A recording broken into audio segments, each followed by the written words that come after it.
everybody. This is Todd coming at you from the cellar, Vermont Wine Media, and just checking in with you to let you know about a wine that is now available in Vermont that previously I had gotten a few times over the internet through a wine library.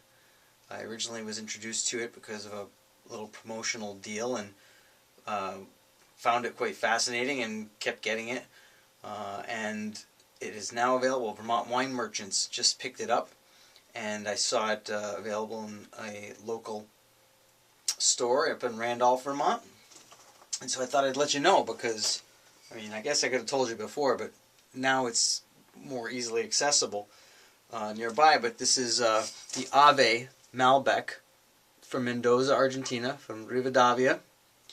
And I'll tell you, the first time I tried this wine, I didn't even read the label. I just opened it blind. Said, all right, let me give it a shot, because we like Malbec.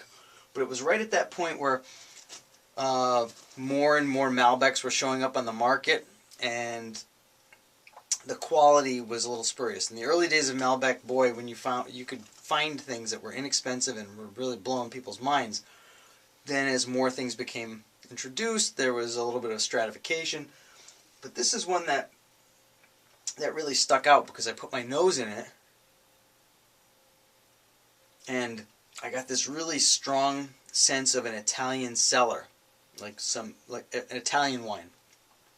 Not funky or anything, but just French wines have their own kind of a little bent, I've found, and Italians have their own, and Spanish have their own, and so this is one that I was like, wow, that's really amazing. Now I'll tell you, the 2010, I don't think exhibits as much of that characteristic, but what I found fascinating was when I then looked on the back of the bottle, I found that half of it was in Italian. And Ave, the name, is the traditional greeting of the Caesars, and the family who makes this wine is of Italian heritage, and so all of a sudden that made a lot of sense. This is actually giving a little bit more of a plummy, smokier quality. This has been open for a couple of days, and so I thought I'd give it a quick shot. But really vibrant acidity. It's kind of a plush mid-palate.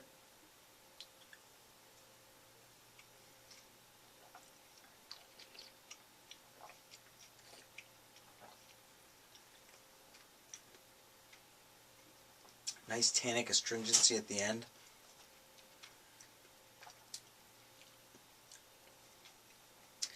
Tiniest hint of like a charred fruit skin. It's really quite nice.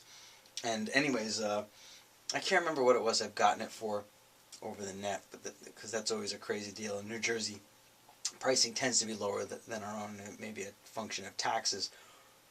But this wine I saw was, I think, for $16.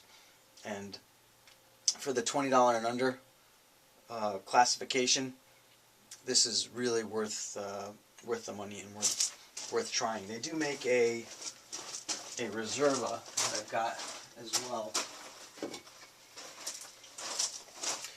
which is even bigger. The Grand Reserva spends more time in oak, but I think dollar for dollar, this is a really good value. And so, I thank Vermont Wine Merchants for catching that and bringing it in. And also on that note, Vermont Wine Merchants also is now distributing Bonny Doon Vineyards. And I'm happy to say that I'm a loyal club member of Bonny Doon due to an interaction with the main man, Randall Graham, and a constant like for the wines. And I know that the one that's really exciting people, and I've seen it in a few stores around, is the Albarino, and from Codesol Vineyard and Jesperson's Ranch.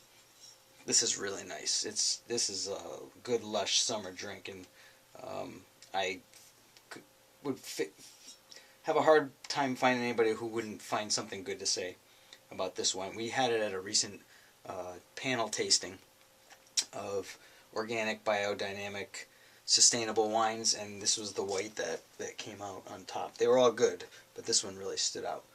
And so, again, Vermont Wine Merchants, kudos to you. And I'll put in another quick plug. I don't know if this will show up, but it is getting close to Father's Day weekend, another month away, and the Stowe Wine and Food Classic will be going on up at the Von Trapp Family Lodge. It's gorgeous up there. There'll be 100 different wines being shown on the Sunday at the Grand Tasting, and there's an auction. But there's stuff going on all weekend, and I'll put a link down below because it's a benefit. It has traditionally been for Copley Children's Hospital, but it's also for the Vermont Food Bank. So cheers, and hope to see you there.